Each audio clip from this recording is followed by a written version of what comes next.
Rádio Elétrica orgulhosamente apresenta Sarau Elétrico Faça Amor, Não Faça Guerra, com Luiz Augusto Fischer, Diego Grando e Kátia Suman. Canja Flower Power especial Marcelo Gross. Realização Rádio Elétrica Corporation. Então vamos lá. E aí, rádio ouvintes, tudo bem? Tá começando mais um Sarau Elétrico. Já estamos naquele momento esperando o segundo turno, né, minha gente? E aí, como é que estão, Diego, prof? Tudo bem? Tudo bem? Estamos aí, né? Bom, estamos no páreo. Isso é que é o importante. Estamos na luta enfim... Uma bancada de esquerda que está pintando bem aí, né? Está pintando bem, uma renovação na Câmara, porque acho importante também que se mude, mas realmente uma bancada de esquerda parece... Tem muito mais mulher agora, que é uma coisa boa. Muito mais mulher, novas pessoas entrando para uma primeira, às vezes uma primeira candidatura. É uma renovação, acho importante, né? Eu acho que tem valor um cara que tem ali alguns mandatos e tem uma experiência e faz um trabalho legal. Mas eu acho importante também que novas pessoas entrem no esquema, né? Enfim. O que a gente faz com os ratão que se reelegem? Os ratão que se reelegem?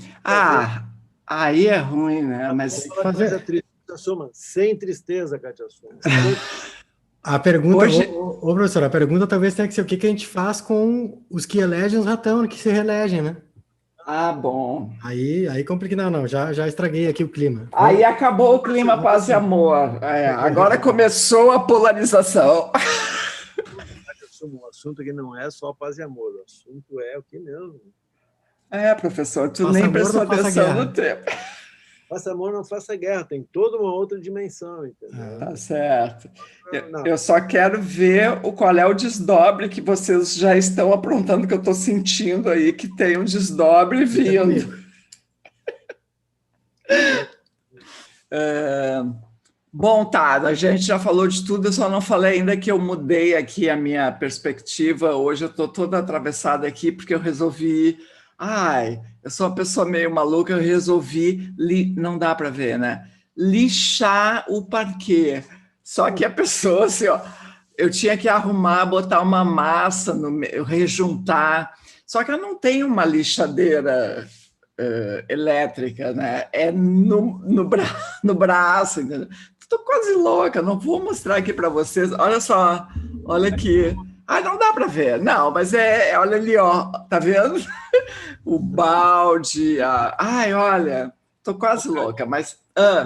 Fez isso tu? Tu fez isso? Eu estou fazendo. Tu com as tuas mãos? Eu com as minhas mãos, essas. Lixando o parquê, aí pesquisei o produto, porque eu vi uns tutoriais, eu vejo tutorial no YouTube, tem tutorial até para fazer uma cirurgia de transplante do coração. Se quiser fazer, tu vai no YouTube e tu faz. E eu vi uma mulher do Nordeste lá, com um sotaque super engraçado, e ela fez isso. Falei, não, se ela fez, eu sou capaz de fazer. E eu comecei, porque ele estava precisando. E, bom, se eu for contratar alguém para fazer esse lixamento e passar depois um produto, um verniz, um troço, gastar, assim, uns R$2.000, entendeu? Que eu não tenho. Então, assim, eu vou fazer, e eu estou fazendo. Então, bom... E ainda é o Sinteco? Não, o Sinteco não existe mais. O que existe agora, queria te informar, é laca ou verniz, ou tem produtos assim... É verniz, tá? É o que eu comprei, a base d'água, que não tem aquele cheirão horroroso, né?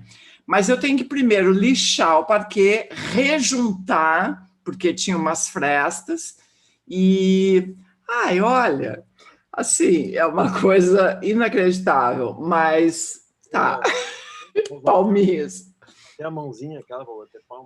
Não, isso é uma coisa, bicho grilo, né? É uma coisa de fazer com as próprias mãos. Eu sou dessa teoria, entendeu? Eu gosto de fazer coisas, de bordado a rejunte de banheiro. Eu faço, eu gosto. Tá, mas por que eu tô falando tudo isso? Professor, começa aí a leitura, porque pirei, é coisa de bicho grilo.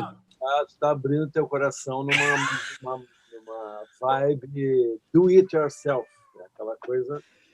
Tá no nosso tema, é isso aí. Não. Mas do it yourself é punk. Não, é um pouquinho antes. Mas tudo bem, eu sou hippie punk, tá bem. Eu vou ler um texto aqui de um livro que eu estou começando a ler, não terminei, na verdade, da Lília Guerra. O livro tem um nome bacana, que é Perifobia. E quem me emprestou foi o Faleiro, José Faleiro. Um dia disse, tu tem que ler esse livro. Aí ele disse, não, vou te emprestar o meu. Aí trouxe o dele aqui e tal. E o livro é muito interessante. Enfim, ele começa, essa moça, Lília Guerra, se apresenta aqui no começo, e a apresentaçãozinha dela diz que ela não se esquece nunca de um velhinho que tinha uma velha Kombi e vendia pão e leite lá na quebrada onde ela morava, que é Conjunto Habitacional Cidade Tiradentes. Enfim, os contos são desse mundo. Então, são contos meio longos, eu vou ler um trecho de um dos contos, que é uma mulher que faz faxina. E aí, enfim, ela conta que o cotidiano, assim, de onde ela mora, da favela, né? da comunidade, da vila. De onde é mesmo, professor, ela? São Paulo. São Paulo, tá. O nome da comunidade dela é Cidade Tiradentes, Conjunto Habitacional Cidade Tiradentes. Enfim, aí ela conta que teve um dia de faxina, era uma segunda-feira, estava chovendo muito, não sei o que, ela resolveu não ir. Era o dia que ela fazia faxina na casa de uma mulher que ela odiava. A mulher era daquelas que não dava comida para ela, não inteirava a passagem, etc, etc, etc. E ela está com um camarada, um namorado morando com ela agora, o Amaro. Aí vem a cena que é a seguinte. Quando ela se organizou, ela abriu uma conta com a Marinalva para fazer unha de 15 em 15 dias, e bababá e tal. As patroas notaram a mudança, menos Dona Celeste, que ela chama de Dona Cepeste, é essa mulher do mal, para quem eu deixei de trabalhar. Apesar de ter telefonado avisando que eu não iria no dia em que me desliguei do mundo e fiquei com o Amaro, quando compareci na segunda-feira seguinte, ela teve um chilique. Não me mandou embora, porque não era boba. Perder o serviço da trouxa não era vantagem. Foi me dizer uma porção de desaforo. Me chamou de irresponsável, ingrata, atrevida. Achei o fim da picada. Trabalhei por quase 2 anos naquela casa, aturando as porcarias do Maurício, a bagunça da Paulinha, as loucuras e mesquinharias dela. Minha parte de comida ficava numa vasilha sobre a pia, um bocadinho de arroz ou macarrão. Ela ainda bancava generosa e me mandava fritar um ovo ou ferver uma salsicha. Aquilo me emputecia. Ela escondia as carnes. Aí eu vou pular um pedaço, né? Ela disse, então, que ela própria resolveu começar a levar a comida dela. E diz como é que era a rotina dos filhos, que eram uns folgados, enfim. Né? Dona Celeste botava 2 pães molengas dentro da máquina e abaixava um botão. E ela está dizendo que ela via o café da manhã da família, que era um negócio assim encantador, ela descreve, né? Teve um dia que minha boca encheu d'água quando a menina pegou uma bolacha, lambuzou de requeijão, depois espalhou uma camada grossa de geleia por cima e ficou aquela coisa linda, colorida. Eu encarei feito criança, mas era admiração. Essa gente sabe o que é bom. Maurício enchia uma tigela com leite e derrubava dentro os floquinhos que caíam feito chuva de dentro da caixa azul. Era lindo ver as coisinhas amarelas nadando no mar branco. Ele nunca tomava todo o leite, metade da tigela é derramada na pia. Dava dó. Outra coisa linda era a torrada que pulava de dentro da maquininha. Dona Celeste botava 2 pães molengas dentro da máquina e abaixava um botão. Dali a pouco um apitinho cantava e os pães saltavam moreninhos lá de dentro. Ela derramava mel nas fatias de pão e eu tinha vontade de aplaudir aquela maravilha. Enfim, ela vai contando e tal, e diz que a mulher começou humilhando ela e tal, e ela estava a fim de ir embora, né? Aí ela diz assim, Dona Celeste pensou mesmo que ia me humilhar e que eu ia implorar para ficar, me ajoelhar aos pés dela. Mas minha autoestima estava em ordem, e com a chegada do Amaro eu resolvi dar o troco. Ela estava se sentindo, né? Deixei que ela falasse à vontade, cacarejasse, piririze, pororosa, até cansar, e depois que ela ficou satisfeita, respirei bem fundo. Amontoei a louça, que quase alcançou o teto. Retirei as cadeiras, joguei água no chão da cozinha e depois fui para os quartos. Arranquei as roupas de cama, desmontei tudo como de costume. Os banheiros estavam empesteados, cheios de lixo e era de serviço com roupas sujas e limpas misturadas e jogadas para todo lado. Então, quando ela abriu a porta da cozinha, chegando da caminhada, enfiou o pé na água, deu a volta pela sala. Eu estava terminando de retirar os cacarecos da estante. Então, olhei para ela calmamente e dei a notícia. Ah, que bom, a senhora chegou. O que foi? Quer alguma coisa? Eu só vim avisar que eu vou embora. Como assim? Não estou entendendo. Não quero mais trabalhar para a senhora. Ela ficou ainda mais branca e os olhos pareciam que iam saltar da cara. Ah, não quer mais? Bem, não posso fazer nada. Assim que terminar o serviço, sinta-se à vontade. Pago a diária de hoje. A senhora não entendeu. Eu vou embora agora. Fique com a diária. Vou me trocar e estou de saída. E essa bagunça? E o chão? Quem vai secar o chão? A senhora, eu suponho. Eu é que não vou. Você está brincando. Não pode fazer isso. Quero ver quem vai me impedir. Essa é uma cena do primeiro conto desse livro aqui, Perifobia. Legal, tenho duas observações a fazer. Primeiro que hoje eu vou dar dicas, assim. Tem uma mulher que tem um perfil no Instagram que se chama Faxina Boa. Tá? Ela era uma faxineira, ela acabou virando uma produtora de conteúdo, ela lançou um livro agora que se chama Minha Vida Passada a Limpo, não dá para ver direito, né? Aqui tem a foto do livro, ó. Faxina Boa no Instagram. É incrível, tá? Essa é a primeira observação. A segunda é, o que isso tem a ver com o tema, professor, de paz e amor? Não estou te ouvindo. Tu tirou o teu áudio, espera aí. Eu botei o áudio novo. Tá. O que eu pensei foi a alegria da mulher de dizer para mim, eu não vou arrumar essa merda. É isso aí. É uma liberdade sensacional, né? Me lembrei, sabe de quem? Só para te ajudar, o Keith Richards, na biografia dele, Minha Vida, ele diz isso no momento. Nunca falei sim, senhor, para ninguém. Ele é o representante maior dessa... Né? Mais amor do que paz, mas tudo bem. Eu realmente pensei nisso, entendeu? Não foi exatamente pelo lado da paz, mas foi pelo lado da alegria de dizer assim, foda-se. Foda-se. Ligar o foda-se é muito bicho grilo. Vamos lá então, Diego. Eu vou... Tentei partir de umas escolhas assim, bem literais, das duas palavras fortes do título, amor e guerra, né? Que amor e guerra? Sim. Não, eu estava perguntando que guerra. E aí, das primeiras coisas que me vieram à cabeça foram, enfim, um ciclo de poemas e cartas, na verdade, de um poeta francês chamado Apollinaire, né? Ele vive nessa primeiro quarto, digamos assim, do século XX. E o Apollinaire vai fazer, enfim, ele tem uma trajetória muito peculiar, assim, uma vida muito estranha, assim, ele era um apátrida e tudo mais, ele foi para a França, enfim. E aí, quando começa a Primeira Guerra Mundial, o Apollinaire, com a esperança de obter a nacionalidade francesa, assim, acelerar o processo de obtenção da nacionalidade francesa, ele decide se alistar.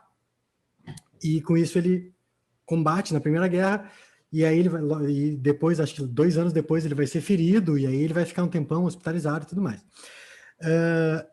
E aí a coisa muito curiosa, então, é que Apollinaire vai para a guerra, e é durante a guerra que ele faz uma série de poemas e escreve uma série de cartas. Os poemas, as cartas, na verdade, viram poemas e tudo mais, para uma mulher de quem ele gostava muito, a tal da Lu, né? E é justamente na guerra que ele vai escrever um monte de cartas de amor para ela. E mais do que isso, ele vai criar uma série de poemas que são poemas, digamos assim, visuais, que ele vai chamar de caligramas, né? Então são poemas todos meio bonitinhos, assim. Então tem um contraste muito interessante aí, né? Que é um cara que está lá, e a Primeira Guerra é uma guerra de trincheiras, né? E ele, no meio da Primeira Guerra Mundial, escrevendo poemas de amor, digamos assim. E uma segunda curiosidade, o Apollinaire morreu em 9 de novembro de 1918, depois de já ter saído da guerra. vitimado pela gripe espanhola, né, que agora ainda está em voga por conta da pandemia que a gente vem passando. Enfim, vou parar de falar e vou ler, de fato, o primeiro de um conjunto de poemas, a Lu, né, que ele escreve aqui, e que ele vai datar esse primeiro aqui, ele data de 18 de abril de 1915. Então, é uma espécie de carta, né? Lu, querida, te envio hoje a primeira pervinca. Aqui na floresta, os homens organizaram lutas. Enfadados, solitários, sem mulheres, urge entretê-los aos domingos. Estão há tanto tempo longe de tudo que só sabem falar. E às vezes fico tentado a mostrar-lhes teu retrato, para que esses jovens, vendo a tua foto, reaprendam o que a beleza é. Mas isso é só para mim, só para mim, só para mim.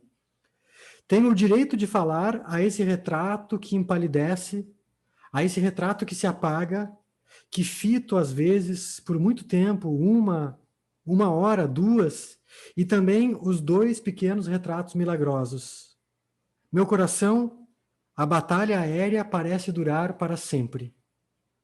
A noite caiu, que triste canção nas noites profundas, a dos obuses que giram como microcosmos. Diga se me ama, coração, diga se tua alma bem-nascida quer os louros que me ornam a cabeça, aos quais juntarei belas murtas verdes, coroa dos amantes que não são perversos, enquanto espero que o carvalho me forneça a coroa guerreira. E quando te verei, ó Lu, minha bem-amada, reverei Paris e sua pálida luz tremer nas noites brumosas junto aos lampiões? Reverei Paris e os sorrisos atrás dos véus? Os pezinhos rápidos de mulheres que não conheço, a torre de Saint-Germain-des-Prés, a fonte de Luxemburgo, e a ti, minha adorada, minha única adorada, a ti, meu amor mais querido, Guillaume Apollinaire. Courmelois, 18 de abril de 1915. Esse é o Apollinaire falando de amor e se declarando no meio de uma guerra.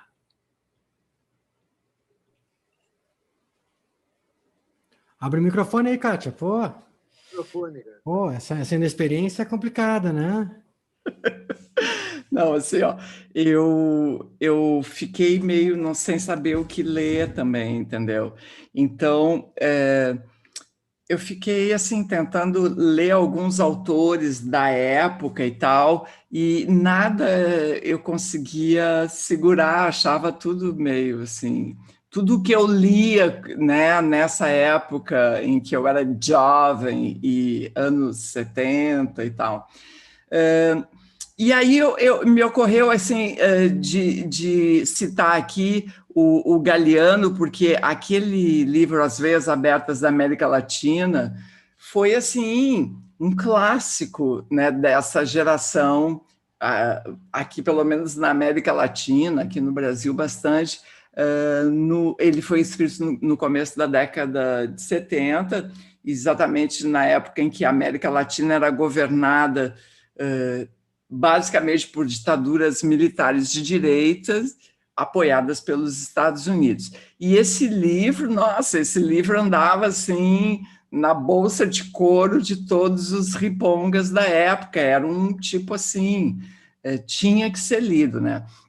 Então, a tese do livro é que os colonizadores que chegaram aqui nas Américas, atraídos pelas riquezas, né, o ouro, o açúcar, deram origem a um sistema de exploração que conduziu a essa estrutura, ele usava essa estrutura de pilhagem. Então, assim, ele atribuía à colonização toda a pobreza e o subdesenvolvimento da América Latina, né? E tem um trecho do livro que ele diz assim, ó, porque era uma prosa muito diferente dos livros de sociologia né, que se lia na época, até mesmo hoje, se bem que hoje essa linguagem acadêmica foi ficando um pouco mais fluida, assim, e entrando numa esfera que dá para entender. Então, ele diz assim, aspas, né? Sei que posso ser acusado de sacrilégio ao escrever sobre economia política ao estilo de um romance de amor ou pirataria. Ele fez isso lá nos anos 70, né? Mas confesso que ler os valiosos trabalhos de alguns sociólogos, especialistas políticos, economistas e historiadores que escrevem em código é doloroso. Bom, enfim, o livro foi traduzido para uma dúzia de idiomas, vendeu milhões, barará, barará. E aí aconteceu o seguinte, 2014, o Galiano com 73 anos, ele morreu em 2015, né? Ele, tipo, renegou o livro e disse que ele não estava qualificado na época, para tratar do tema, e falou que o texto era ruim. Então, as declarações dele deflagraram assim, um daqueles debates, né, tipo a direita com o clássico, viu, eu não disse, eu não falei, e a esquerda defendendo, né, ferrenhamente o livro e tal. E, enfim, ele disse que o livro pretendia ser de economia política, mas ele não tinha preparo, ele não tinha conhecimento para isso. E acrescentou o seguinte, ele falou isso em 2014, eu não seria capaz de reler esse livro, cairia dormindo. Para mim, essa prosa da esquerda tradicional é extremamente árida e meu físico não a tolera. Eu achei isso uma maravilha, porque, enfim, aí tem todo um discurso, né? Aí tem também um debate. Alguns dizem que ele, como vários outros intelectuais, né, o cara começa na esquerda e vai parar na direita, ou então... Mas eu acho que ali foi uma autocrítica assim, interessante, né? O que tu acha, professor? Concordo, 100%, é isso aí. Não, acho que não era uma renegação do papel que o livro teve, né? E, por outro lado, é isso mesmo. Com 30 anos, tu faz umas coisas achando que tu já entendeu tudo, e quando tu chega na idade da razão, tu diz, eu era um imbecil. Eu era um imbecil. Eu lembro dessa autocrítica dele. Agora, o livro foi muito importante para nós. Muito, muito. Nossa, era um... Eu até disse esses dias aí numa aula, eu acho, que esse livro foi o debate sobre a teoria da dependência, que era um debate todo cabeção e bababá. Ele, na prática, para nós, ele era as veias abertas, porque mostrava a conexão da exploração aqui com a riqueza lá e tal, e conexão do passado com o presente, né? Esse tipo de enganche, né, que o livro fazia, ninguém fazia. Né? Ninguém fazia na época. Esse é o negócio. Né? Muito legal. Tua vez, professor. Vou eu, então. Olha, aqui, ó, meu negócio é o seguinte, eu vou sempre na esperança, tá, Catarina? Eu não pensei só em hipismo, em riponguismo. Tem um pouquinho de riponguismo depois. Mas é lá no fundo. Então, o riponguismo que tem é o título desse livro aqui, ó. Esse aí eu peguei também, mas eu não vou ler. O mundo não é chato, entendeu? Esse é o meu hippie predileto. Não, esse título não tem nada a ver, né? Assim, é que esse é o Canaã, é dele, né? Ele pegou uma frase. Mas é uma ideia do Caetano. Mundo mas... Vocês veem esse papinho aí de tudo errado. Isso aqui é uma frase dele contra os caras que nem o Diego, assim, entendeu? Que são os caras sorumbáticos. Não, tô brincando, o Diego mais... Tem uns amigos meus que são adornianos, assim, aqueles caras que enxergam tudo marrom, com mancha preta, assim, entendeu? Sempre é o pior. Eu não sou adorniana, mas eu enxergo tudo marrom e bababá, mas talvez seja por outros motivos. Vocês lembram do Aníbal Damasceno Ferreira? Né? Sempre cita ele. Agora já falecido, né? Ele tinha uma piada maravilhosa sobre o Juremir, a propósito do Juremir, do querido Juremir Machado da Silva. O Juremir, no começo dos anos 80, era o arauto do pós-modernismo. Tudo que era pós-moderno, acusava todo mundo de ser velho e tal. Eu tive uma polêmica por escrito com ele, que ele me chamou de marxista velho, não sei o que lá. E ele era o pós-moderno. Aí o Aníbal conversou. O Aníbal gostava muito do Juremir, né? E era amigo dele, trabalhavam junto lá na Fameco, na PUC. Aí o Aníbal me largou uma maravilhosa. Ele disse, não, escuta, tu não acha que esses caras do pós-moderno vivem só prevendo o fim do mundo? Aí eu digo, mais ou menos isso, né? Assim, tá, acabou tudo e tal, né? Aí o Aníbal diz assim, olha a frase maravilhosa, diz assim, esse negócio de prever o fim do mundo é bom se o mundo acaba, né? Mas e se o mundo não acabar? Que cara eles vão ficar, porra? Não é maravilhoso? Boa frase. A ideia, né? A outra frase que é a seguinte, o relógio parado está certo 2 vezes por dia, né? O relógio não tem relógio dos ponteiros, né? Tem que ser de ponteiro. Digital é uma vez só. Se tu disser a mesma coisa a vida inteira, em algum momento vai estar certo. Os dois lá. Estou sendo dialético aqui, Carterson. Super dialético, tô ligado. A minha dialética é o seguinte, vou invadir aqui a seara do Diego hoje, porque eu me lembro, uma das primeiras coisas que eu me lembrei foi do João Cabral de Melo Neto, não o João Cabral da Dor de Cabeça, mas o João Cabral do Morte e Vida Severina. Que é um poema narrativo lindíssimo que ele escreveu, sei lá, quando foi aquilo, anos 50, né, Diego? 50 e poucos, né? Acho que é 57, alguma coisa assim, né? Ele escreveu, é um auto de Natal, né? Portanto, é uma história para ter um final redentor mesmo, esse era o sentido. E a história de retirantes que vem no interior e tal, tem gente que morre, seca, e bababó, aquela coisa toda. Tem uma hora que eles chegam no Recife, e aí o Severino encontra, vou ler a primeira parte, não, a primeira fala, que é linda, né? O poema todo é muito lindo. Diz assim, o retirante explica ao leitor quem é e a que vai. O meu nome é Severino, não tenho outro de pia. Como há muitos Severinos, que é santo de Romaria, deram então de me chamar Severino de Maria. Como há muitos Severinos com mães chamadas Maria, fiquei sendo o da Maria do finado Zacarias. Mas isso ainda diz pouco. Há muitos na freguesia, por causa de um coronel que se chamou Zacarias e que foi o mais antigo senhor da Cecês Maria. Como então dizer quem fala ora a vossas senhorias? Vejamos, é o Severino, da Maria, do Zacarias, lá da Serra da Costela, limites da Paraíba. Ele vai se apresentando e tal. Aí, quando eles chegam no Recife, ele encontra um velho, que é um sábio, lá, que é o seu José, o mestre Carpino. E aí, no final dessa cena, eu só vou ler mesmo o último poema, que é o meu interesse, mas queria só armar isso para quem não conhece ou para quem não se lembra, curtir, né? Então, o Severino vai fazendo perguntas para esse cara, mas como é que funciona? Esse rio é fundo, não é? Dá para passar? Como é que a gente faz? E tal. E lá pelas tantas, ele pergunta, o Severino diz assim, Severino, retirante, se apresenta, sou de Nazaré da Mata, mas tanto lá como aqui jamais me enfiaram nada. A vida de cada dia hei de comprá-la. Isso diz o mestre, o seu José para ele. Aí o seu José responde, seu José Mestre Carpini, que interesse me diga há nessa vida a retalho que é a cada dia adquirida. Espera poder um dia comprá-la em grandes partidas? Severino retirante, nem sei bem o que lhe diga. Não é que espere comprar em grosso de tais partidas, mas o que compra retalho é, de qualquer forma, a vida.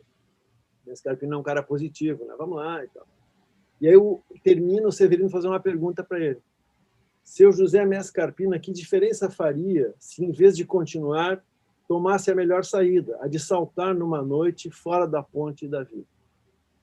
Então, quem sabe, se troço não vale nada, mesmo quem sabe eu me mato, né? Bom, e aí a última, aí tem mais uma cena que eu estou pulando, e aí a última cena é o Carpina fala com o retirante que esteve de fora sem tomar parte em nada. Então agora o mestre Carpina vai dar aquele toque para ele final. Severino retirante, deixe agora que lhe diga. Eu não sei bem a resposta da pergunta que fazia, se não vale mais saltar fora da ponte da vida. Nem conheço essa resposta, se quer mesmo que lhe diga. É difícil defender só com palavras a vida, ainda mais quando ela é esta que vê, Severino. Mas se responder não pude a pergunta que fazia, ela, a vida, a respondeu com sua presença viva, que nasceu uma criança. E não há melhor resposta que o espetáculo da vida, vê-la desfiar seu fio, que também se chama vida. ver a fábrica que ela mesma teimosamente se fabrica, vê-la brotar como há pouco em nova vida explodida. Mesmo quando é assim pequena a explosão como a ocorrida, mesmo quando é uma explosão como a de há pouco, franzina, mesmo quando é a explosão de uma vida severina. Isso aí, entendeu? Então, João Cabral neles. João Cabral. Super paz e amor. Vamos lá, pessoal. Vamos lá. Vai lá, Diego. Tá, eu vou ler outro cara que é, enfim, contemporâneo ali do Apollinaire, né, com quem eu comecei essa conversa, que é o Mayakovsky, né, um poeta que foi super das multidões ali, das massas e tudo mais, da Revolução Russa, né, e na década de 20 ele viaja por vários lugares e ele vai por mais de uma ocasião passar por Paris. Esse poema, eu acho que é especificamente de 1922. E aí, então, esse poeta, que fazia muitos poemas de agitação e tudo mais, falava de outros assuntos também, mas os poemas de agitação e a figura dele como uma figura de agitação, né, era mais, digamos assim, a faceta mais visível, em geral, é a mais considerada, né? E aí ele faz um poema, ele escreve esse poema em Paris, que também funciona, de certa maneira, como uma espécie de carta, cujo título é Carta de Paris ao camarada Kostrov, sobre a essência do amor. Então é quase ele se desculpando, né? Dizer, olha, eu vou falar de amor aqui, né? E o poema é meio longuito assim, mas vai ser legal. Perdoe-me, camarada Kostrov, com sua habitual largueza de vista, se eu desperdiço as minhas estrofes de Paris em lírica imprevista.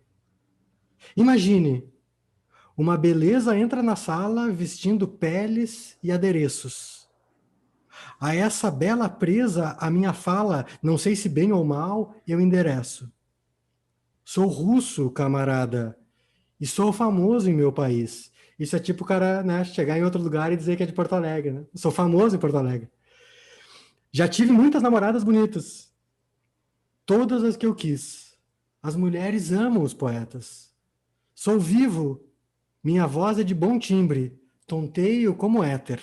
Basta ouvir-me. Não me fisgam com armas sem valor. Não caio por qualquer charme. Eu fui para sempre ferido pelo amor. Mal e mal posso arrastar-me. Não meço o amor pelo matrimônio. Deixou de amar? Passe bem. Para mim, camarada, as cerimônias valem menos que um vintém.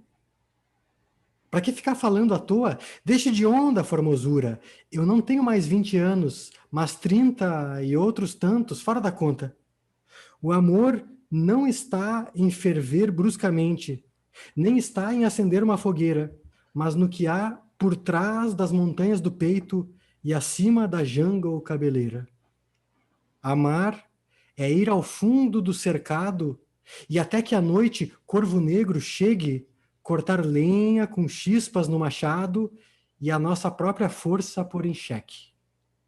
Amar é desfazer-se dos lençóis que a insônia desarruma e com ciúme de Copérnico, a ele, não ao marido da Maria dos Anzóis, considerar rival eterno. O amor não é paraíso nem Geena. Para nós, o amor é o atestado de que outra vez se engrena o coração, esse motor enferrujado. Você rompeu o fio com Moscou. Os anos criam distância. Como explicar o que passou assim de relance? Na terra há luzes até o céu. No céu azul, estrelas a granel. Se eu não fosse poeta, seria astrônomo, por certo. A praça já se apinha, os coches rondam. Eu passo anotando linhas no meu livro de notas. Correm os carros rente, mas não me atropelam. Entendem, de repente, está em êxtase por ela. Sonhos, visões, excursos enchem-no até os ossos. Aqui, até os ursos ganhariam asas. E agora, quando acabo de fervê-las num restaurante barato, as palavras soletram das letras às estrelas um cometa dourado. Deixando pelo céu um longo rastro, brilha a plumagem do cometa para que os namorados vejam os astros de seus quiosques de violetas. para acordar e atrair o apreço desses que a visão já falha, para cortar aos inimigos a cabeça com a longa cauda luminosa da navalha. Ouço em meu peito até o último pulsar, como se o estivesse esperando para o encontro, o amor a ressoar, simples e humano. O furacão, o fogo, o mar, vem vindo furiosamente. Quem os pode domar? Você pode? Experimente. E esse é o Mayakovsky. É bonito, né? É bonito. É bonito. Não é pouca coisa, né? Tradução do Augusto de Campos aí, tem cheio das balacas sonoras aí, né? Mas funciona, eu acho que funciona. Certo. Então, vou eu aqui. Eu sou a única pessoa que estou seguindo à risca o tema. Né? Tá, vocês têm viés. Cada um na sua, né, Kátia? Cada um na sua. Eu acho que eu sou. Então, eu estou seguindo mais literalmente, digamos assim, né? E aí, o nosso convidado da semana passada, que não deixou ninguém falar, como sempre, o Peninha, é a mais notória encarnação do riponguismo no Brasil, acho, porque ele já tem um parâmetro, assim, uma escala nacional, né? E ele, né, nesse livro que foi o antes do Dicionário da Independência, né, uma espécie de compilação de textos contraculturais, crônicas anacrônicas e outras viagens. No texto de abertura, na apresentação, que tem o título de Como as Pedras que Rolam à Beira da Estrada, que não pode ser mais riponga, ele fala assim, ele conta que no raiar de 1975, aos 17 anos, with a little help from my friends, e com a ajuda também daquilo que o antropólogo Carlos Castanheda intuiu chamar de plantas de poder, penetrei nos mares e matas ainda pouco explorados do colar de praias que se estende de Laguna até a Pinheira, já nas franjas da ilha de Santa Catarina. Raiar de 75, Peninha com seus 17 anos. Aí eu dou um pulo, ele diz assim, e foi ali e assim que num arroubo tipicamente hippie e um tanto temporão, decidi que queria ser índio, viver despido numa tenda ou caverna de frutas e pesca em bando, como os primeiros habitantes daqui, balbuciei para mim mesmo, já falando sozinho, lá em cima da pedra, nu, tomando sol e já pirando. Cabelos ao vento, mãos espalmadas ao sol, em contato íntimo com a natureza e com o meu próprio corpo pela primeira vez na vida. Logo percebi, porém, que seria demasiadamente arriscado fazer a hipotética e desvairada troca no escuro. Não que eu achasse a minha vida a melhor do mundo, mas não iria substituí-la, nem que fosse apenas num devaneio, pela vida de um povo extinto sobre o qual eu nada sabia. Resolvi que não consumaria a permuta antes de saber onde estava me metendo. E foi então, ao som do mar e à luz do céu profundo, que resolvi pesquisar sobre os povos indígenas cujas pegadas haviam sulcado aquelas mesmas praias 1000 anos antes de mim. Não precisei de muito tempo para descobrir que quase todo mundo não sabia nada sobre eles, mas que felizmente havia uns poucos que sabiam quase tudo que se podia saber. Aí ele cita umas pessoas que ele conheceu e tal, o padre João Alfredo Rohr, criador do Museu do Homem do Sambaqui, um jesuíta também, Inácio Schmitz, do Instituto Anchietano de Pesquisas. Também ele foi aluno do professor e arqueólogo Arno Kern. Aí, só para fechar, ele diz assim, para fechar a parte que eu vou ler, né? Ocorre que quase na mesma época caíram em minhas mãos 2 livros fundamentais.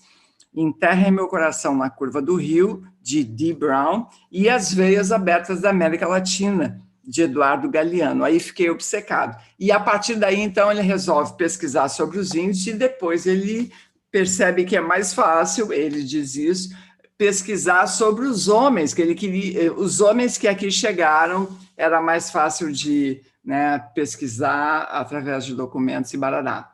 Então, este é o Eduardo Bueno, nosso Riponga Master, e vamos seguindo então, professor. Professora, o teu som está muito baixo, professor, nós vamos ter que resolver isso. Tem que gritar bastante aqui, então. Grita, chega bem pertinho faz assim, ó. Falar aqui, ó. Não. Isso. Aqui tá bom, não? Tá melhor. Tem que declamar a antiga, assim, ó. Isso, cavalo. Não tenho volume. O que eu ia dizer? Assim, não, eu ia elogiar o Peninha, porque é verdade, ele, em parte, ele cumpriu esse desígnio aí de adolescente, né? Que ele é um cara que foi importantíssimo na retomada dessa conversa, na retomada pública dessa conversa sobre a história do Brasil, né? Claro. Hoje, eu acho que... não, é isso. Hoje em dia, o que se sabe sobre isso é infinitamente maior, mais complexo, mais detalhado do que se sabia nos anos 70, né? Infinitamente. Tem uma antropóloga que eu gosto muito, chamada Manuela Carneiro da Cunha, que diz o seguinte: até os anos 70, justamente, ela diz, nós, antropólogos e os historiadores e tal, nós achávamos o seguinte, que os índios não tinham nem passado, nem futuro. Não tinham passado porque eles não tinham monumentos e não tinham escrita. Então, não dava para contar a história deles. E não tinham futuro porque o futuro deles era virar não índios, era virar proletário. Ela não diz os antropólogos especificamente, ela dizia assim, isso era a visão geral que havia no Brasil sobre o assunto. Bom, e aí justamente o que aconteceu depois disso foi que, número 1, tem toda uma luta que agora está sendo atacada, né? Uma luta que já foi vitoriosa e está sendo atacada pelo governo federal, no sentido de dizer que os índios têm direito a continuar sendo índios, indígenas, né? E, portanto, eles podem ter futuro.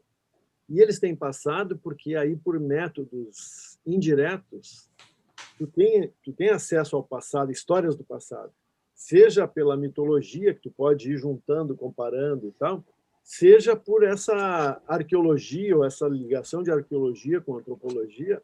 O que tem de coisa descoberta hoje é uma grandeza, né? É legal, né? E é uma virada que a nossa geração viu acontecer, né? No nosso... Te lembra quando a gente era criança, Cátia, que fazia trabalho no Dia do Índio, no colégio? Era uma coisa assim... Pericecina. Eu ainda tinha, me lembro que eu tinha uma tia que tinha umas revistas bacanas, ela deixava a gente cortar as revistas. Era o nosso Google da época, né? Aí, um fotinho lá dos índios, recém-contactados, não sei aonde, mas era tudo... Bom, eu vou falar de um índio, então, aqui. Vou ler um poema de um índio chamado Caetano Veloso, que ele é índio, né? Ele é mulato. Mas ele é índio. Eu assim, com o meu olhar de antropólogo picareta, não vem com essa. Aquilo ali é caboclo, entendeu? Tem negro, evidentemente, tem branco e tudo, né? Mas ele tem um quê de caboclo. Eu vou ler uma letra aqui de uma canção que esteve nas nossas cogitações quando a gente definiu o tema. A música diz assim, ó, 100% riponga. Penso em ficar quieto um pouquinho lá no meio do som. Peço salam aleikum, carinho, bênção, axé, shalom. Passo devagarinho o caminho que vai de tom a tom. Posso ficar pensando no que é bom. Vejo uma trilha clara para o meu Brasil, apesar da dor. Vertigem visionária que não carece de seguidor. Nu com a minha música, afora isso, somente amor, vislumbro certas coisas de onde estou. Nu com meu violão, madrugada, nesse quarto de hotel, logo mais sai o ônibus pela estrada, embaixo do céu. O estado de São Paulo é bonito, penso em você e eu, cheio dessa esperança que Deus deu. Quando eu cantar para a turba de Araçatuba, Essa rima foi boa, né, cabeça? Essa turba. Já viu que esse tuba aqui é importante, né? Essa tuba, Ubatuba, Caraguatatuba, Mampituba. Mampituba, nossa, aqui. Isso. E se bobear, entuba, né? Não, vocês sabem de que eu estou falando. Não vamos falar publicamente. Quando eu cantar para a turba de Araçatuba, verei você. Já em Barretos, eu só via os operários do ABC. Quando chegar em Americana, não sei o que vai ser. Às vezes é solitário viver. Deixo fluir tranquilo naquilo tudo que não tem fim. Eu, que existindo tudo comigo, depende só de mim. Vaca, manacá, nuvem, saudade, cana, café, capim. Coragem grande a poder dizer... Sim. Esse é o cara. O Índio, Caetano Veloso. Todas as letras, não. Letra só, que já está bem desatualizada, aliás. Isso aqui já faz uns 4 discos, já, ou 5, né?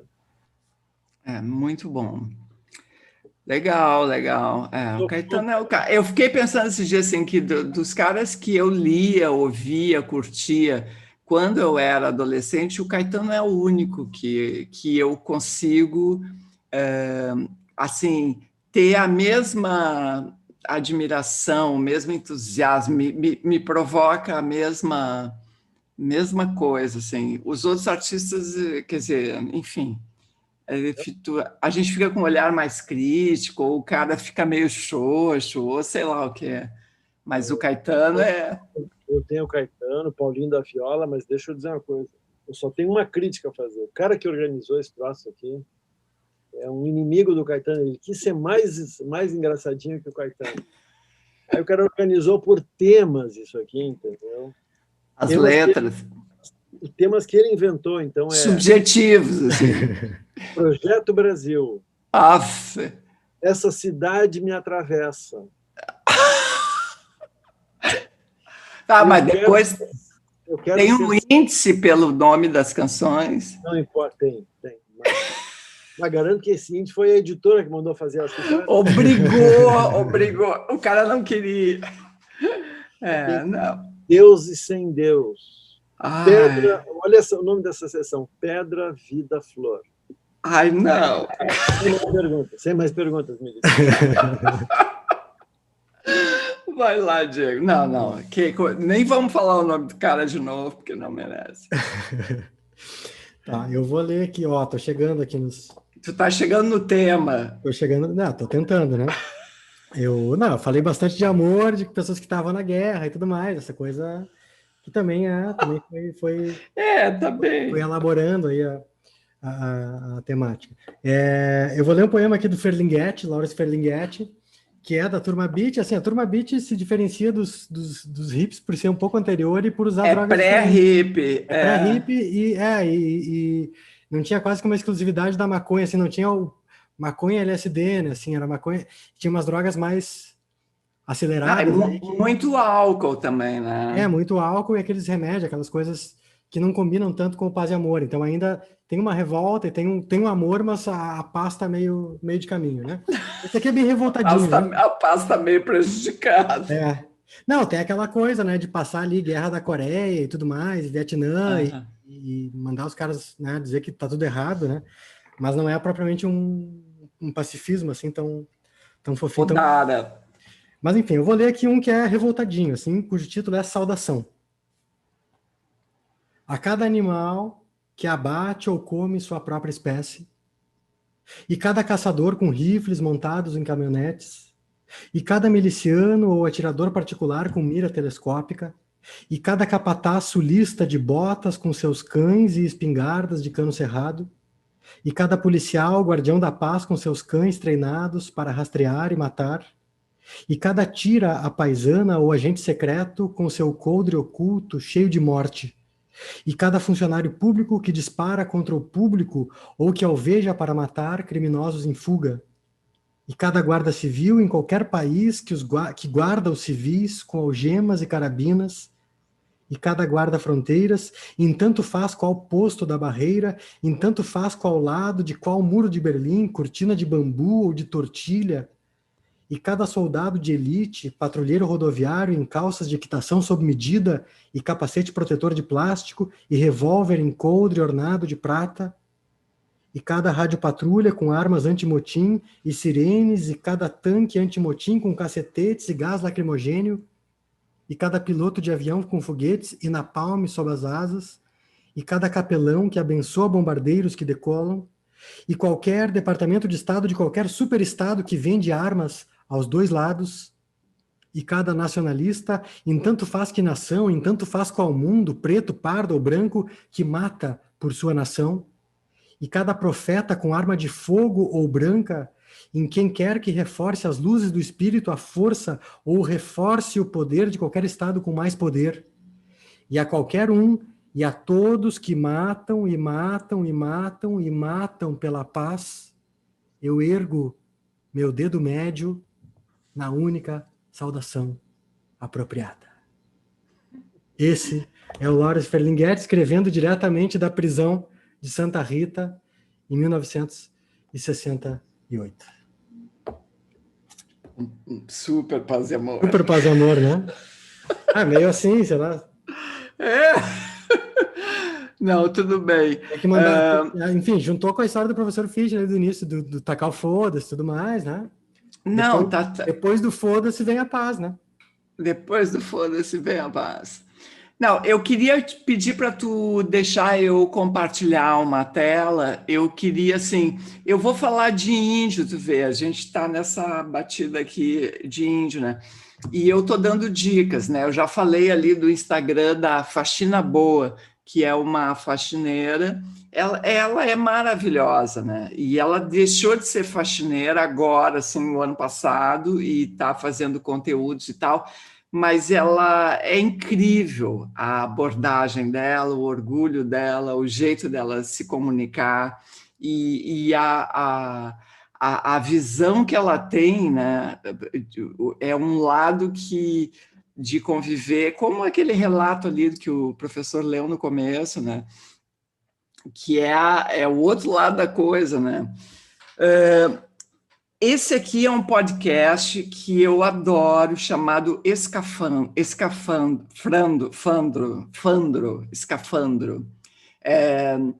É um projeto independente, né, que está nas plataformas digitais. É um cara que é jornalista, e ele faz um podcast a cada 15 dias com um tema. Então, ele vai fundo num tema, né? Tem episódios incríveis. Tem um sobre dívida, por exemplo, né? Então, ele entrevista várias pessoas, ele fala com um atendente de call center que faz essa pressão, fala com um economista, o que é um banco, afinal? O que é ter dívida? Como é que funciona isso? É muito interessante. E tem um episódio, tem sobre vários assuntos, né? E tem um que ele faz que é assim, ó, suco de São Paulo. E ele sai caminhando pela cidade de São Paulo com o gravador, e ele faz uma caminhada de quilômetros e quilômetros. Ele atravessa a cidade em 2 dias, ele dorme, claro, num momento, e ele vai descrevendo a paisagem, ele conversa com algumas pessoas à medida que vai, né, que vai avançando, desde a Praça da Sé até a Moca. É incrível, é incrível. E tem um episódio que tem o título de E se a gente fosse índio? E o ponto de... Como é o nome do cara? O nome do cara é Chiarine, como é? É Rádio Escafandro, que é o título do podcast. O nome do cara, caramba... Tomás Chiaverini, CHI. Mas Rádio Escafandro acha nas redes. Eu ouço no Spotify, eu adoro o Spotify, né? Então, esse episódio, ele começa a partir de um cara que, em 2011, um arqueólogo que foi por conta própria para o interior da Amazônia, vai trabalhar num sítio, acaba descobrindo um lugar. E lá pelas tantas, ele entrevista o Ailton, como é que é mesmo? Canacre? Krenak. E mais para frente, ele entrevista... Ailton Krenak, ele entrevista um cara que é filósofo, é um cara que é também antropólogo e é professor na Universidade Federal do Acre. E esse cara, um trechinho do depoimento desse cara que eu queria compartilhar com vocês. Então, tu já deixou eu compartilhar? Tá na mão, então, tá na deixa... mão. Tá. Nos lugares onde você não tem uma ideia muito delimitada de direitos pessoais sobre coisas, né, de propriedade, vamos dizer assim, as coisas importam muito mais pelo vínculo que elas podem criar entre as pessoas do que pelas coisas mesmas, né?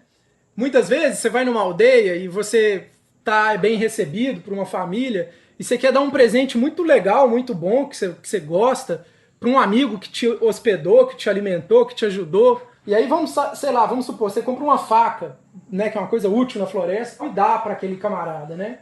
Em pouco tempo você vai ver que aquela faca já não é mais dele. Entendeu? Em pouco tempo você vê que ele foi quase que obrigado a dar aquela faca para uma outra pessoa. Porque, na verdade, é como se os objetos devessem circular. E você recusar esse tipo de circulação, você restringir os objetos para si mesmo numa aldeia, é uma coisa muito feia. A gente pode fazer uma analogia interessante de que, assim como na cidade você ser chamado de ladrão é muito feio, né? Numa aldeia, o xingamento análogo seria sovina. Seria egoísta, né? Ou seja, o análogo a roubar numa aldeia, na verdade, é deixar de dar alguma coisa que te foi pedida. Não tem coisa mais feia numa aldeia que você ter 50 litros de gasolina e não querer dar nenhum, nem dois, nem três para algum amigo seu. Isso está ligado a uma ideia, Tomás, de que as pessoas têm obrigações umas diante das outras. E essas obrigações, elas compõem relações e compõem imagens pessoais de generosidade, de agir moralmente apropriado, que estão muito acima do conforto pessoal ou da posse de objetos. E isso muda tudo. Isso instila para dentro de um sistema interpessoal e societário uma visão radicalmente anticapitalista da vida cotidiana, né? Quando um indígena chega à cidade, chega num comércio e vê uma prateleira lotada de mercadoria, e ele não quer aquela prateleira, ele quer uma mercadoria daquelas, mas o dono do comércio vira e fala, não, você não pode levar essa mercadoria. Para o indígena aquilo soa meio absurdo, ele fala, por que eu não posso? Eu tenho tanto ali, como assim eu não posso?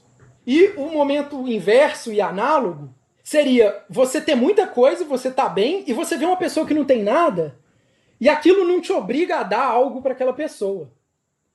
Para essas populações indígenas na Amazônia, isso é o cúmulo do nonsense. Como assim? Eu tenho 3, 4, 5 blusas e eu vejo um cara passando frio e eu não vou dar uma blusa para aquele cara? Das duas, uma. Ou eu não sou humano, ou aquele cara não é humano.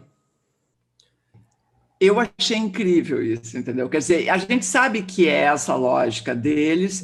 O Krenak também fala assim, que ele acha que ele não faz parte disso que... Quer dizer, os índios não se reconhecem como parte desse troço que nós, homens brancos, urbanos, chamamos de humanidade, entendeu? Porque senão isso é o quê?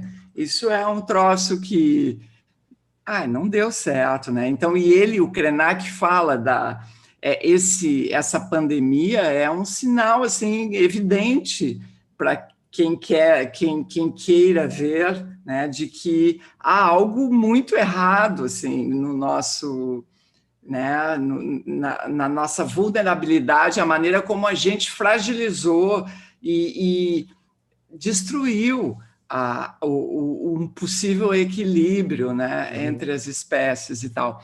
Eu achei incrível, entendeu? Então fica a dica aí, o Escafandro, Rádio Escafandro, e é isso, né?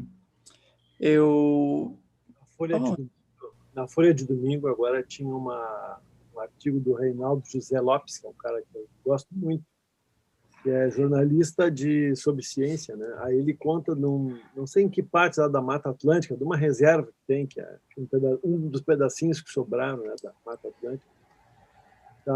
Os caras descobriram que está acabando a palmeira que dá o palmito, não sei como é o nome dela. Está acabando, entendeu? Diminuindo e tal.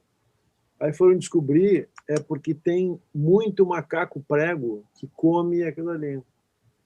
Muito assim, porque é um excesso. E por que tem muito macaco prego? Porque não tem o predador dele. Não tem jaguatirica, não tem o gavião, não sei das quantas e tal. Então... fazer, né? Tem que... mas eu acredito na ciência, né? Então acho que a ciência é com política. Então tem que botar um gavião lá, entendeu? Mas é que a espécie humana não deu certo, entendeu? Então o que os caras fazem? Por exemplo, aí os caras enchem. Eu fico no maior dilema quando eu não consigo ir na feira de orgânicos. Eu penso, é melhor não comer vegetais, entendeu? Porque tu vai comer os troços cheios de veneno e ainda além de ser veneno que não é usado mais nos países mais avançados, que tem uma legislação mais restritiva, porque já está mais do que provado que faz mal, ainda aqui eles manejam mal. Então, assim, os caras sequer obedecem o tempo que daria para diminuir um pouco o efeito. Então, eles encharcam daquele troço e antes do prazo, eles já estão te botando na tua casa, entendeu? E não adianta tu lavar, aquele troço está impregnado. Então, assim, cara, aí não adianta a ciência diz que não, mas aí um governo de merda com um povo que não está nem aí, porque o nosso povo é difícil, né, meu? Não vai dizer que o brasileiro é legal, que Tira o microfone dessa guria que ela não para de falar. O Caetano Veloso diz que o brasileiro, como é que é? Pensa numa trilha, não sei o quê, apesar da dor, numa trilha. Teu ídolo, tu vai reclamar. Meu ídolo, mas eu quero muito acreditar nisso, mas eu não consigo, entendeu? Porque não dá. Eu vou ler o Caetano Veloso agora aqui por um viés. É otimista, né, professor? É otimista. Então, Caetano é sempre otimista. Vamos terminar com otimismo, então. Isso, um viés aqui, ó. Vocês conhecem esse livro aqui, ó? Não. Olha. 5 voltas na Bahia e um beijo para Caetano Veloso. De uma portuguesa chamada Alexandre Coelho. Então, eu li um comentário desse livro e comprei, não tinha aberto ainda. Comecei a ler, muito agradável. Ela, enfim, ela conhecia bastante o Brasil, morou no Rio 3 ou 4 anos, de 2010 em diante, mas não conhecia a Bahia. E o Caetano, ela conheceu o Caetano, era jornalista portuguesa, e o Caetano disse para ela, não, está faltando Bahia nessa história. Daí ela foi para a Bahia, que a Bahia é outro Brasil, na opinião dos baianos. Então ela vai contar aqui um trechinho, diz assim, quando 13 anos depois fui morar para o Brasil, fui morar para o Brasil. Achei que, ela diz aqui assim, os brasileiros dizem o rádio, e eles dizem a rádio. Bem legal, ela tem uma boa percepção assim Quando 13 anos depois fui morar para o Brasil, achei que não havia ateus lá, porque toda a gente acreditava em alguma coisa divina. Escrevi, então, isso numa crônica, escrevo agora para chegar a outro lugar. Continuo a achar que não há ateus no Brasil, mas eu própria já não serei a ateia que era quando escrevi essa crônica. Bom, na Bahia não tem ateu, né? Não por causa de Deus, mas por causa do Brasil que vivi. E que seja um não religioso, assim se declarando a cada concerto com seus 3 filhos religiosos, desde sempre não religioso, irreligioso, antirreligioso até, que seja ele, Caetano Veloso, a meter-me nessa embrulhada metafísica faz, na verdade, todo sentido. Pois não foi ele ainda menino quem disse a sua irmã, mais menina ainda, Maria Bethânia, que não tivesse medo porque Deus era ele mesmo, Caetano? Sabia dessa, não? Eu não sabia dessa. A Kátia não sabia, mas concordava, né? Deus sou eu, ele falou para a Bethânia. Deus sou eu. Muito bom, né? Não, isso é uma piada dessa portuguesa. Acho que não, hein, Tiago? Reconheça essa confiança no homem que décadas depois comenta as suas próprias canções, todas autobiografia, mesmo as que não são, muitas vezes dizendo que são lindas, que as adora, como só diria alguém que está tão dentro quanto fora, tão aqui quanto além, alguém que sempre soube que era tão grande quanto o mundo é grande, e o mistério é grande e que pequeno é nos fazermos pequenos. Acreditemos na potência com que Caetano acredita nele mesmo. E duvida, busca, não se acomoda, se inquieta, bate boca, ama, chora. Capaz de chorar o resto do dia depois de ver Lastrada, de Fellini, ou ao ouvir Gal Costa cantar Balancê, e de transformar isso num cinema transcendental que ficará em mais uma canção. Não religioso, mas místico, é ele quem diz. Até hoje, 76 anos, que serão 77 no próximo dia 7 de agosto, agora já são 78. A meio desse livro iniciado, há a entrada do signo Leão. Não sou tanto de signos, nem Caetano, pois até escreveu numa canção zangada. Porque eu sou tímido e teve um negócio de você perguntar meu signo quando não havia signo nenhum, Escorpião, Sagitário, não sei o que lá. Mas há vários leões e corações de leão nas canções de Caetano. E como eu em astrologia, igreja ou futebol, ele acha bonito que quem ele gosta acredite. Também por isso, talvez ateia não seja a palavra. Achar beleza já é uma espécie de fé. Bonito, né? É, muito legal. Tá, mas ela não conversou com ele, ela vai fazendo... Conversou?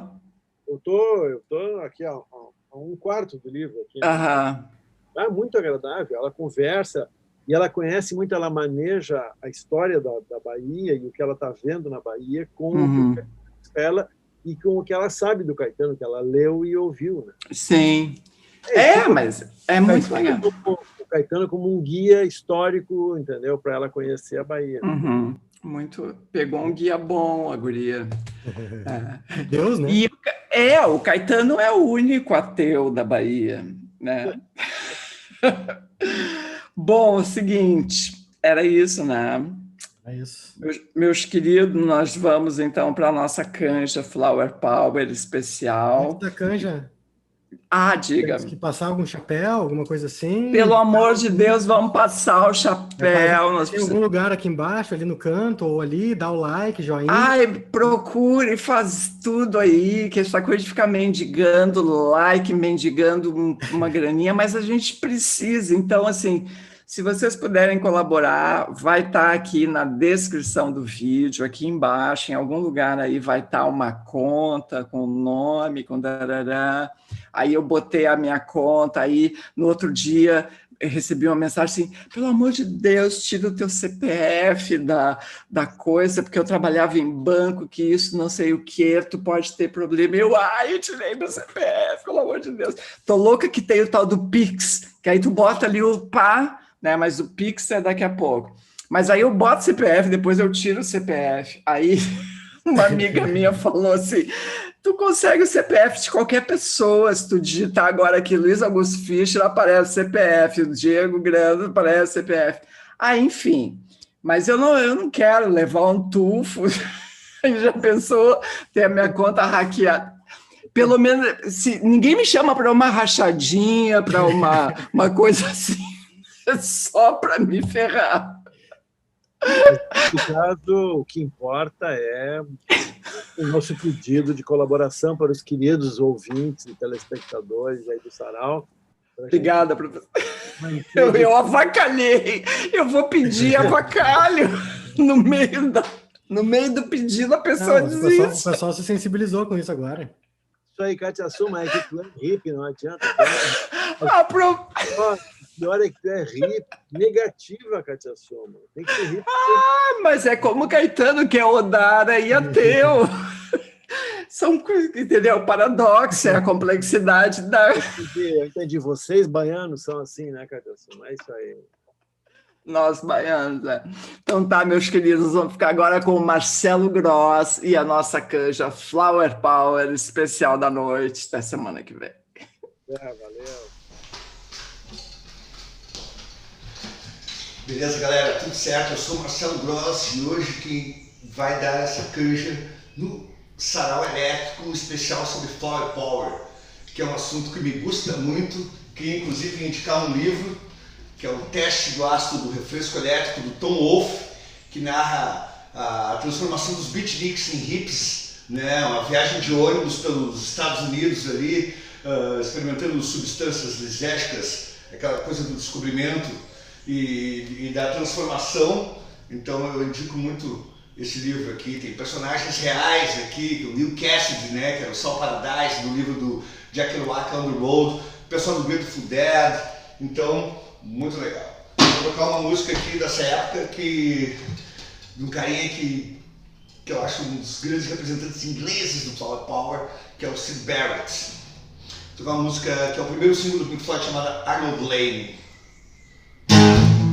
Arnold Lane had a strange hobby, collecting clothes, moonshine, what she liked.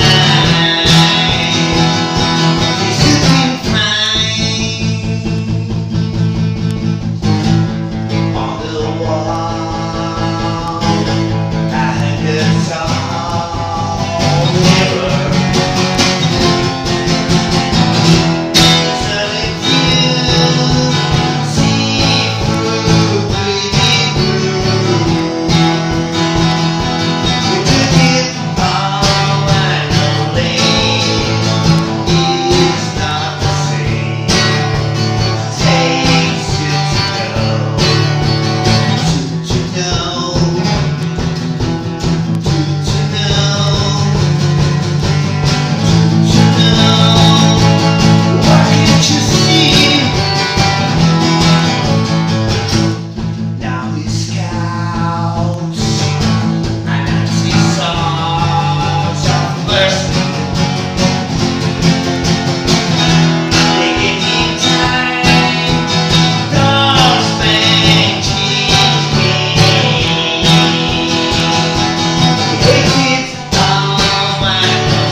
Da época psicodélica ali, uma banda americana que eu gosto muito, chamada The Byrds. A música chama Wild Mountain Time.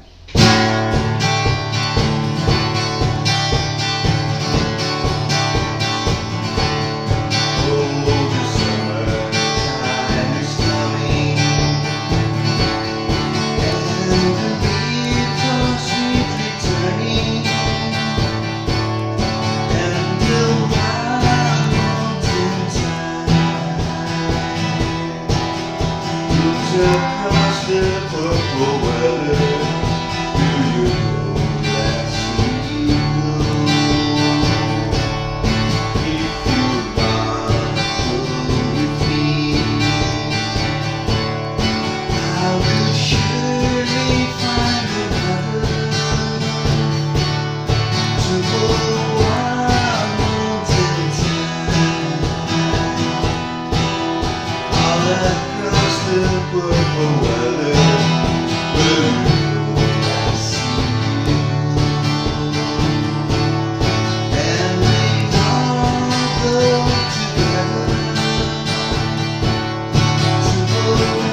isso aí. Flower Power aqui no Sarau Elétrico. Um prazer tocar no Sarau pela primeira vez online. Já tive o prazer de tocar ao vivo ali no Ocidente. Sempre um prazer poder fazer as coisas a pedido da minha ídola grande Katia Suma. E é isso. Tocar uma canção aqui da época do Flower Power também, de uma banda chamada The Zombies, que eu amo. O nome da música é Time of the Season. Ouvia muito na Rádio Ipanema. Inclusive, eu acho que a primeira vez que eu escutei essa música foi na Rádio Ipanema.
Galera do Sarau Elétrico, muito obrigado pela atenção, muito obrigado, Katia Suma. Um beijão pro pessoal do Sarau, pros Insta espectadores ou web espectadores. E é isso, Flower Power na veia. Até a próxima.